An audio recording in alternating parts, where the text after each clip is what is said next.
l'avenir que nous espérons, c'est l'avenir de notre corps humain, de notre chair humaine. Dieu nous prépare pour une vie que nous allons vivre corps et âme.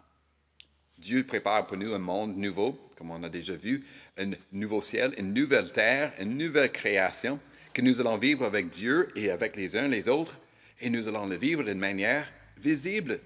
Ce n'est pas un monde invisible, spirituel, mystique. Non, Dieu prépare pour nous un monde où on va le vivre avec notre corps ressuscité, un corps nouveau, ressuscité, visible, tangible. Voilà donc notre avenir, l'avenir de notre corps ressuscité. Il faut penser un peu plus à cet aspect de notre corps ressuscité, parce qu'il y a un aspect qui est un lien entre la vie aujourd'hui et la vie à venir. Il y a la création qui a été gâchée par le péché, la chute, mais aussi la nouvelle création de la rédemption. Et aussi, notre corps va passer par ces changements, mais avec une continuité. Il y a un commentateur, Ten Brink, qui écrit ceci. Il dit « Ma personnalité ne se dissipe pas dans l'éternité. Comme c'est moi qui vis actuellement avec Dieu, c'est moi qui vivrai avec Dieu éternellement. Dieu n'efface pas ma personnalité, mais il la sauve. » Et donc, il y a une continuité entre le corps et la personne qu'on est aujourd'hui sur la terre et le corps qu'on sera, la personne que nous serons dans l'éternité avec Dieu. Mais par contre, il y aura un grand changement, un changement radical de notre corps qui est maintenant faible, mortel, pour un corps qui est fort et éternel. Nous le lisons en Philippiens chapitre 3, par exemple. Philippiens chapitre 3 qui nous rappelle que c'est le Seigneur Jésus-Christ qui va nous ressusciter. Nous lisons ceci au verset 21. Nous attendons comme Sauveur et Seigneur Jésus-Christ. Il transformera notre corps de misère pour le rendre conforme à son corps glorieux. Notre corps misère, mortel, va devenir comme le corps ressuscité de Jésus-Christ. L'apôtre Jean dit la même chose en 1 Jean chapitre 3, le verset 2. Il dit que nous allons ressembler à Jésus-Christ. Nous le verrons et nous serons changés pour lui ressembler. Aussi notre corps et notre âme. C'est difficile parfois de saisir qu'est-ce que ça va être notre nouveau corps. La Bible le décrit un petit peu, mais c'est presque inimaginable. C'est tellement glorieux, magnifique. Ça, c'est dans 1 Corinthiens chapitre 15 que l'apôtre Paul en parle. 1 Corinthiens chapitre 15. C'est le chapitre sur la résurrection qu'il faut lire. Et donc, là, il parle aussi du fait que notre corps va être comme un grain qu'on va mettre dans la terre. Et pensez-y, un grain d'un arbre, d'une herbe, d'un haricot qu'on met dans la terre, qui pousse. Il y a une ressemblance entre la graine et la plante, et il y a une ressemblance dans sa nature, mais la plante est tellement glorieuse par rapport à la graine. Notre corps va être mis dans la terre, mais ce qui va être ressuscité, il y a une ressemblance, un lien, mais un corps qui est tellement plus beau, magnifique. L'apôtre Paul le décrit ainsi en 1 Corinthiens chapitre 15. Ça, c'est dans le verset 42 et suivant. Il nous dit, « Le corps est semé corruptible. Il est ressuscité incorruptible. » Corruptible par le péché, corruptible, c'est-à-dire décomposé aussi, parce que le corps de péché va mourir. Mais nous serons ressuscités incorruptibles, sans péché, alors un corps qui est éternel. Il est semé méprisable, ressuscité glorieux, comme le corps du Christ ressuscité.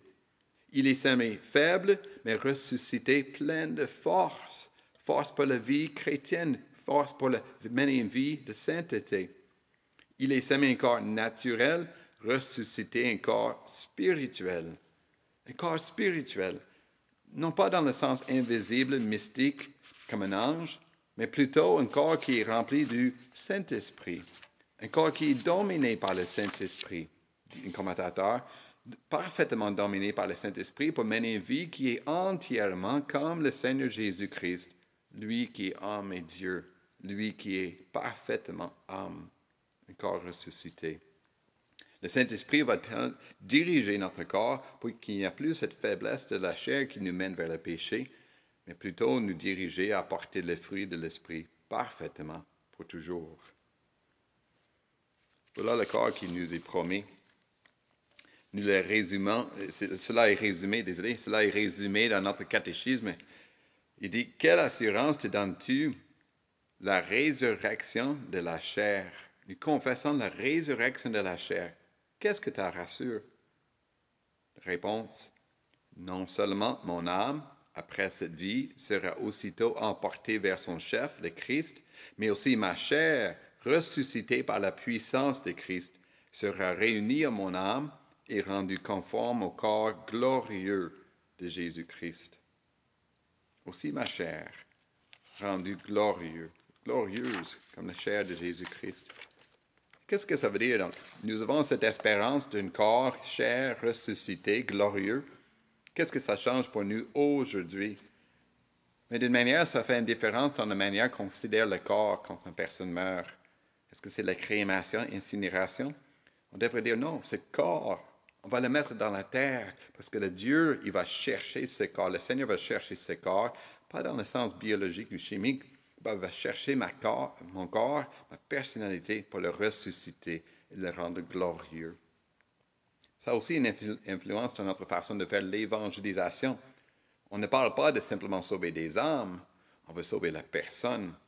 On annonce l'évangile, la bonne nouvelle pour corps et âme. Mon corps et mon âme appartiennent à Jésus-Christ. Vous pouvez être sauvés, corps et âme, pour appartenir à Jésus-Christ. Ça fait aussi une différence dans la manière qu'on va vivre, que ce soit par rapport à la santé ou même la sainteté. Dans notre santé, on a un souci pour la santé de notre corps, parce que ce corps appartient à Jésus-Christ. Et ce corps va être ressuscité, glorieux. Donc, je prends soin de mon corps. Je fais attention à ce que je mange. Je vais dormir suffisamment pour prendre soin de mon corps. Je vais faire de l'exercice. Ce corps est important pour le Seigneur Jésus-Christ et pour la vie éternelle. Aussi par rapport à la guérison. Oui, on cherche la guérison. On sait que Dieu guérit.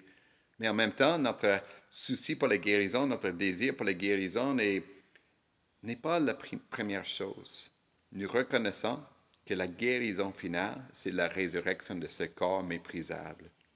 Et donc, qu'on soit guéri maintenant ou dans l'éternité, nous gardons l'espérance.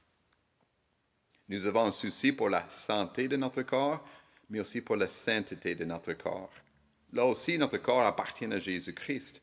Notre corps appartient à Jésus-Christ et donc nous voulons faire avec notre corps, faites des choses avec notre corps qui rendent gloire à Dieu, gloire à Jésus-Christ.